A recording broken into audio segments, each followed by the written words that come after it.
Mr. Secretary, thank you for having me. It's a privilege to be with you today. Well, great to see you again.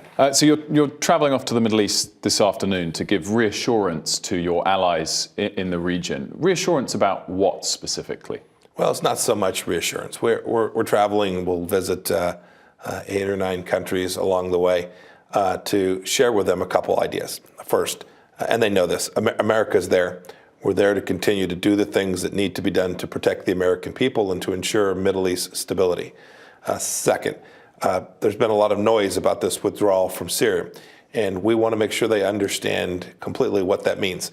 There's no change in our commitment to the defeat of the caliphate or of ISIS globally. There's no change in our counter-Iran strategy. America is still committed to taking down the malign influence that the Islamic of Iran that those activities, the risk that those activities present to the world, there's no change. It's a change in tactics. We're going to withdraw our 2,000 soldiers from Syria, but the mission, the purpose for which we have been involved for the 24 months of the administration remains in full. That's why we're heading there. We're going to continue to build out the alliances with those partners in ways that are very important for the security of the American people. I guess some of your allies in the region are a little more nervous than others. How sure are you, to use your own words, that the Turks won't slaughter the Kurds? Well, President Erdogan made a commitment to President Trump as the two of them were discussing what this ought to look like, that the Turks would continue the counter-ISIS campaign after our departure, and that the Turks would ensure that the folks that we'd fought with that had assisted us in the counter-ISIS campaign would be protected. That's what Ambassador Bolton is there later today or tomorrow to have a conversation with the Turks about how we will effectuate that in light of the U.S. withdrawal. Do you trust President Erdogan personally? It seems that President Trump has gone from considering him friend to foe, back to friend again, in fairly quick succession. Look, my sense in all of these things in my world internationally is it's about acts on the ground. It's about actions. It's what we actually do. Commitments are important, and then making sure that we follow through on those commitments matters an awful lot. That's true for lots of parties, including our NATO ally, Turkey.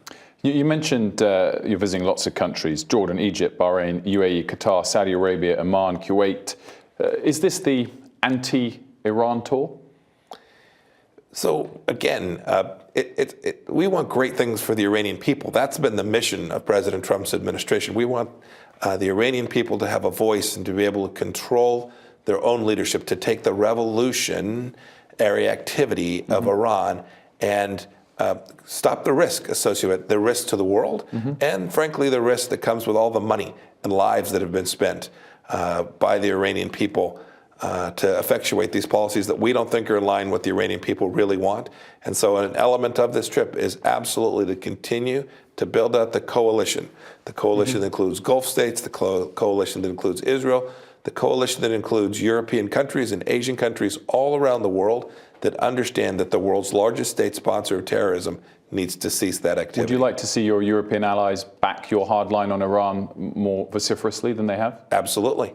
I'd like to see everyone in the world continue to assist the United States and the Gulf states and Israel in this effort. It's an important campaign, and the revolutionary nature of the Iranian regime presents a real risk to the entire world. I want to move on and talk about China. Mr. Secretary, has the trade war with China impacted your job, made it harder? Has it hurt diplomacy? Trade is an element of what it is that we do. So we have many challenges that were identified in the President's national security strategy on China. Trade is certainly amongst them, but we're making progress there. I hope we continue to make progress, and I hope, too, that we'll make progress on all of the other places where China's not behaving in the way we wish it would, whether that's their cyber activity that has had a real impact, whether that's the theft of intellectual property, which has hurt American businesses. All of these things, and trade on top of it, are part of what U.S. diplomats are confronted with each day. And so it's been a part of our conversation for our entire time in office. Is China's cyber capability stronger than the U.S.'s? I don't think there's anyone that rivals U.S. capacity to deliver whatever dimension of global power is needed. That's certainly the case in cyber as well. And when it comes to North Korea, is full denuclearization possible before the trade dispute is settled, or are those two issues linked together? The Chinese have been very clear to us that these are separate issues. Their behavior has demonstrated that as well, and we appreciate that. China has actually been a good partner in our efforts to reduce the risk to the world from North Korea's nuclear capability. I expect they will continue to do so. I wanted to move on and talk about Brexit. Your ambassador to London last week, Ambassador Johnson, said that the UK was, quote, in need of leadership on Brexit. Is that the official State Department view of Theresa May's handling of Brexit? Look, we've been pretty clear from the beginning. The UK people made a sovereign decision with respect to Brexit. We respect that. We do hope that between the EU and the UK, they can come to an agreement so that there aren't negative ramifications that flow.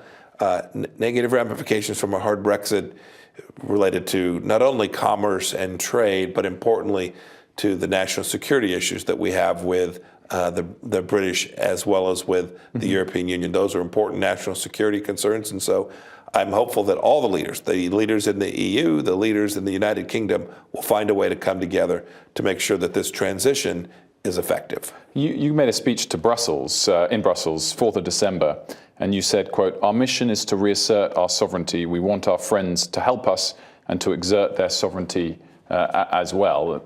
As I said, a speech to Brussels, no less. Does that suggest that a fuller version of Brexit is something you think is sensible for the UK? So the speech wasn't aimed at any particular action. Brexit was a small part of the remarks that I gave. What was really important about that is we do think it's an absolute imperative that multilateral organizations, whether that's the United Nations or the International Criminal Courts, are effective at delivering what their stated missions were. And that goes for all of these organizations, the EU included. They need to be sure in every instance that the purpose for which they were intended, taking care of the people that they are deemed, that they have been entrusted to protect and to serve, are actually being protected and served by those entities. That's what the remarks were about. It is about making sure that nation states exercise their sovereignty for the good of their own people. I just wanted to touch back in the Middle East and ask about Saudi Arabia and whether or not oil prices being low has affected the sort of level of rebuke you've placed on Saudi Arabia for the Khashoggi murder. If oil prices rose again, would you and the President up the ante somewhat? They're disconnected. We've taken a very clear message to the world with respect to the murder of Jamal Khashoggi. This was a heinous act.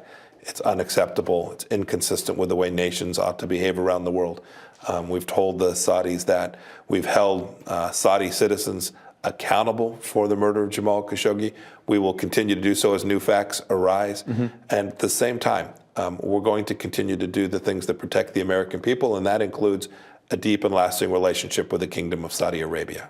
Just to round things off, Mr. Secretary, I mean, has the shutdown made your job a lot harder? No. The State Department operates in difficult conditions all around the world.